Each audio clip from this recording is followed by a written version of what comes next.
녹내장 수술을 하게 될 때는 개검기를 통해서 눈을 벌리게 됩니다. 이거 자체가 우리가 안 그래도 약한 이 근육을 조금 더 일시적으로 약하게 만들 수 있기 때문에 우리가 안검 하수를 조금 더 촉진을 할 수가 있어요. 그래서 쌍꺼풀 수술이 예정이시라면 한 6개월은 지나서 이제 쌍꺼풀 수술하시는 게 훨씬 나을 것 같고, 녹내장 같은 경우에는 녹내장 약제 중에 특히나 이렇게 안검의 변화를 좀 일으키는 경우가 많아요. 눈 주변의 지방 조직 같은 게 변하기 때문에 쌍꺼풀 수술이 굉장히 어렵습니다. 저 역시 이제 녹내장 환자분들이 약물 치료를 하다 보면 지방이 이렇게 푹 꺼지거나 안검이 좀 처지거나 이런 게 생기는데, 또 원하는 만큼 눈높이를 조절을 해놨는데 또 약제가 변경이 되거나 하다 보면 또 높이가 약간 달라질 수도 있고, 녹내장 수술 먼저 받고 그것 또한 적어도 최소 3개월 아니면 한 6개월쯤은 지나서 이제 쌍꺼풀 수술을 하는 게 훨씬 좋겠죠.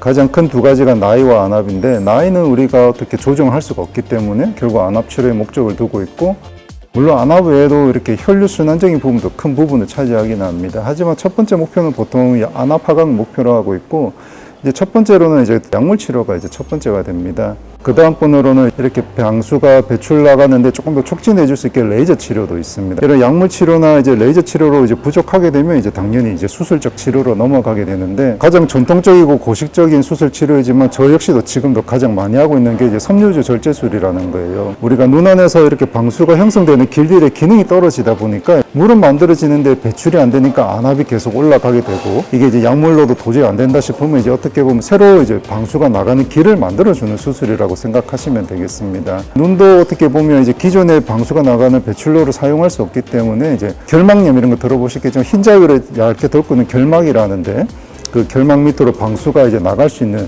이런 여과포를 만들어준다 가지고 이런 여과 수술을 이제 시행해 볼 수가 있죠. 그중에 대표적인 게 이제 섬유주 절제술이고, 그 다음에는 이제 이런 걸로도 또 안 되거나 했을 경우에는 이 방수 자체를 배출해 줄 수 있는 또 실리콘으로 만들어진 관이 있습니다. 그런 또 이제 아메드 밸브라는 이런 실리콘 관을 삽입하는 수술도 있고, 최근에는 이제 채소 침성 녹내장 수술이라고 이제 많이 소개가 되고 있고 저 역시도 많이 하고 있는데, 요즘에는 이렇게 방수가 나가는 길에 정말 조그만 1mm도 안 되는 이렇게 스텐트를 넣어주는 아이 스텐트라는 그런 수술도 있고, 실리콘 관보다는 이제 조금 얇고 겔 타입에 있는 또 뭐 젠이라는 그런 스텐트도 있고, 그 다음번에 또 중요한 건 혈액순환적인 부분도 중요하겠죠. 특히나 우리나라 같은 경우에는 근시도 있고, 우리나라 사람들의 녹내장은 조금 외국인들이랑 조금 다릅니다. 안압이 굉장히 정상 범주에 있는 경우가 많은 거죠. 환자분들께서 난 안압이 정상이라고 하는데 왜 녹내장이죠? 그래서 진단명 자체도 사실 정상 안압 녹내장이라고 이렇게 되어 있어요. 안압은 정상 범주에 있지만 이제 녹내장이 생긴 분들이고, 이런 경우에는 또 이렇게 혈액순환적인 부분을 개선해 주는 게 좋다고 되어 있어서 그런 혈액순환 개선제도 같이 복용을 하면서 그래 치료를 좀 하고 있습니다. 내가 진단을 받게 되면 나 스스로를 탓하거나 아니면 내가 어떻게 잘못 살아서 이렇게 병이 생겼나, 이런 생각을 보통 하게 됩니다. 근데 그런 생각은 절대 하지 마시고, 일단은 진단받으면 나 스스로 탓하지 말고 빨리 병원에 오셔서 열심히 치료받으시는 게 가장 좋은 길이지 않을까 싶습니다. 실제로 초기 녹내장 환자분들은 열심히 치료를 잘 받아요. 조금 말기나 이미 진행된 분들 같은 경우에는 이런 뭔가의 변화를 잘 못 느끼기 때문에 오시다가 그냥 치료를 포기하는 분들도 종종 생깁니다. 그러다가 이제 좀 결국 실명까지 가버리게 되면 굉장히 안 좋은 거죠. 아무리 시력이 떨어졌더라도 내가 뭔가를 볼 수 있는 것과 실명을 한 거는 내 삶의 질에 있어서 너무나 차이가 나는 거죠.